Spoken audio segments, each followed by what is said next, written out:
മല ഗർഭിണിയായി, മല പ്രസവിച്ചതിൽ എലിക്കുട്ടി. 1000 കോടി പറഞ്ഞു. 1000 കോടി പറഞ്ഞില്ല, എലിയാണ്. കേരളം ഒരു നിയോജകമണ്ഡലത്തെ സംബന്ധിച്ച് ഈ കുഞ്ഞ 1000 കോടി 7 കോടി ഒരു നിയോജകമണ്ഡലത്തിൽ. അതാ ഞാൻ പറഞ്ഞത്. 1000 കോടി കേരളത്തിലെ വികസന രംഗത്ത് 1000 കോടി വലിയൊരു സംഖ്യയല്ല. വികസന കാര്യത്തിൽ കേരളത്തിൽ ഓവറോൾ കേരളം മുഴുവനുള്ള ഒരു വികസന കാര്യത്തിൽ അതിന്റെ ഷെയർ അല്ലേ 7 കോടി.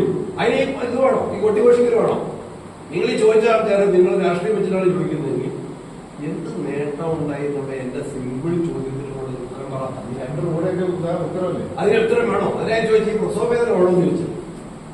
ഈ എലിപ്പിഞ്ഞിനെ പ്രസവിക്കാൻ ഇത്രയും വലിയ ഗർഭധാരണം വേണോ? ഇത്രയും വലിയ പ്രസവവേദന വേണോ? ഈ 7 കോടി രൂപയുടെ എത്ര പദ്ധതി നടക്കുന്നു? ഒരു തദ്ദേശത്ത് കണ്ണൂർ കോർപ്പറേഷൻ എത്ര കോടി രൂപയുടെ പദ്ധതി എടുക്കുന്നു? പലവട്ടം പഞ്ചായത്തിൽ എത്ര കോടി രൂപയുടെ പദ്ധതി എടുക്കുന്നു? ഒരു കോൺഫറൻസിൽ എത്ര കോടി രൂപയുടെ പദ്ധതി എടുക്കുന്നു? അവസാനം അതിന്റെ നെറ്റ് റിസൾട്ട് മല എലിയെ പ്രസവിച്ചതാണ്.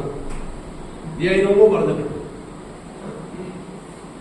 മറ്റ് ഇഷ്യൂ ഉണ്ടാകുന്ന അന്വേഷിക്കുന്നത് തൊട്ടടുത്ത മണ്ഡലമൊക്കെ പറഞ്ഞല്ലോ, അവിടെ മുനിസിപ്പാലിറ്റികൾ ഇങ്ങനെ ചെയ്യുന്നുണ്ട്. നിങ്ങൾ അന്വേഷിക്കുക. അത് എനിക്ക് അന്വേഷിക്കേണ്ട കാര്യം. മാധ്യമപ്രവർത്തകർ അന്വേഷണാത്മക മാധ്യമപ്രവർത്തനത്തിന്റെ ഭാഗമായിട്ട് നിങ്ങൾ അന്വേഷിക്കുക. അതിപ്പോ സ്വാഭാവികമായിട്ട് രാഷ്ട്രീയം കാണിച്ചോണെന്ന് അറിയാൻ വേണ്ടി നിങ്ങൾക്ക് മനസ്സിലാക്കാം. കണ്ണുള്ളവർ കാണട്ടെ, ചെവിയുള്ളവർ കേൾക്കട്ടെ, അല്ലാത്തവർ ഉറങ്ങട്ടെ. അന്വേഷിക്കുന്നില്ല. നിങ്ങൾ അന്വേഷിക്കണം. അതിന്റെ അഭ്യർത്ഥന. എനിക്കിപ്പോ അന്വേഷിച്ച കാര്യം നിങ്ങൾ മാധ്യമപ്രവർത്തകരല്ലേ, ജനങ്ങളെ അറിയിക്കണം. നിങ്ങളുടെ ഡ്യൂട്ടിയല്ലേ, നിങ്ങളുടെ ഡ്യൂട്ടി നിർവഹിക്കാം. ഇതിപ്പോ ഒരു പബ്ലിസിറ്റി കിട്ടുകയല്ലേ ചെയ്തത്. ഈ നവകേരള സദസ്സിനും അതിന്റെ പദ്ധതി ഇങ്ങനെയൊക്കെ നടക്കുന്നുണ്ട് എന്നൊരു വലിയ പബ്ലിസിറ്റിയായി മാറുകയല്ലേ ചെയ്തതാണ്. വലിയ പബ്ലിസിറ്റിയാണ്. MLA ഗവൺമെന്റ് നൊട്ടോറിയസ് ആക്കണ്ട. ഇതൊരു ആൾക്ക് തിരിഞ്ഞിട്ടില്ല. ഞാൻ ഇതിനു മുമ്പ് പറഞ്ഞിട്ടുണ്ട്. ഗവൺമെന്റിനെ കൂടുതൽ നൊട്ടോറിയസ് ആക്കണം.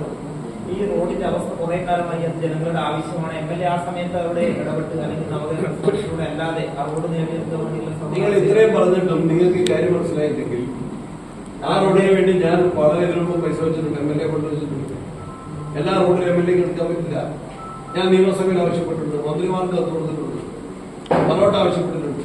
ഇനി ആ റോഡിനെ ചോദിച്ചതുകൊണ്ട് CPM-ന്റെ നേതാവിനെ ഉൾപ്പെടെ കൊണ്ടുപോയി ഞാൻ മന്ത്രിയെ കണ്ട് നിവേദനം കൊടുത്തിട്ടുണ്ട്. ഇന്നത്തെ ഞാൻ എന്റെ പ്രസംഗത്തിൽ പറഞ്ഞതാ. അവിടെ പറയനാട് എന്ന് പറയുന്ന സ്ഥലത്ത് ഒരു യോഗം ചേർന്ന് 100 ആളുകളുടെ ഒരു യോഗം ചേർന്ന് യോഗത്തിൽ ഒരു ആക്ഷൻ കൗൺസിൽ എടുത്ത് റോഡിന്റെ ആവശ്യം സംസാരിക്കാൻ വേണ്ടി CPM-ന്റെ പ്രതിനിധി ഉൾപ്പെടെ വന്ന് MLA ഹൗസിൽ എന്റെ കൂടി കുളിച്ച് ഞാൻ ധനകാര്യമന്ത്രിയും മുഖ്യമന്ത്രിയും മരാമത്ത് മന്ത്രിയും കണ്ട് നിവേദനം കൊടുത്തിട്ടുണ്ട്. അതിനൊക്കെ മറുപടി വന്ന് കാശില്ലെന്നാണ്.